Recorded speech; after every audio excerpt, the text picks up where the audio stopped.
The Evans Family Law Group, providing a full spectrum of family law services.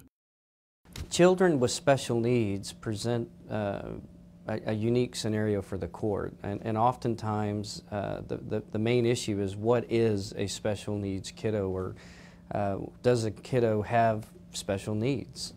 Under the family law statute, the law says that if a child suffers from some disability or medical condition or mental health condition that renders that child substantially unable to care for themselves, or to maintain independence, basically work and maintain themselves, that child can meet the definition of disability under the Family Code. It's important to know that that definition is not the same for, say, Social Security or Medicaid or something, or disability under federal law. They're different definitions, although the one for federal disability probably meets the one for Family Code, but not vice versa. What's unique about that is that the courts obviously have to first look to how to allocate the expenses involved, if there are special therapy needs or treatment or medical needs, expenses, travel costs. Oftentimes a child is traveling back and forth between specialists. You've got to allocate those costs. You've got to allocate the possession schedule. If a child is bedridden, for example, you've got to figure out, are the homes suitable? Are they equipped to be able to handle a child like that? Is the child able to even go between homes? And what kind of what pressure, what will that do to the child, taking into account their particular disability or special needs? I've seen parents fight, for example, over ADHD and whether a child has special needs because a child's been diagnosed as ADHD. That probably doesn't meet the definition, but it's a child by child and case specific analysis by the court. What's often required is to get, obviously, the medical records, get the child's entire education history.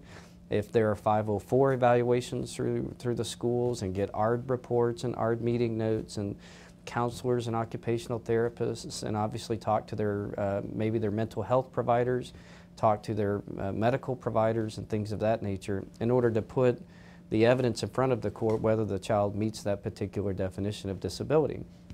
The reason it's important is because not only in allocating or possession and access schedules and taking that into account, and in allocating the costs associated with that, but if a child meets that definition under our laws, the court can order child support indefinitely, meaning yes, for the child's life, provided that the child's disability was known before the child's 18th birthday.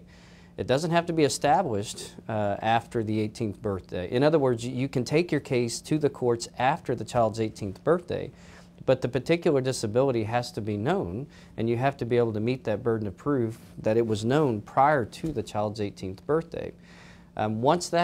If you can meet that burden, then the court can order child support indefinitely, or the code gives the court some flexibility to order child support around a specific duration. It may be, for example, the child's treating medical providers think that maybe a year down the road, maybe he'll phase out or adjust or whatnot, so the court can extend the child support past the 18th birthday up to the 19th birthday, or for 12 months, for example, and order what's known as a status review or review hearing in order to see where we are. Have things improved? Have they gotten worse? Are they the same?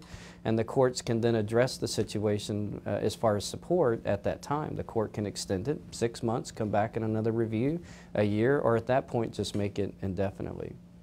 When life's path takes an unplanned turn, call the Evans Family Law Group for a consultation at 628-2550. The Evans Family Law Group, providing a full spectrum of family law services.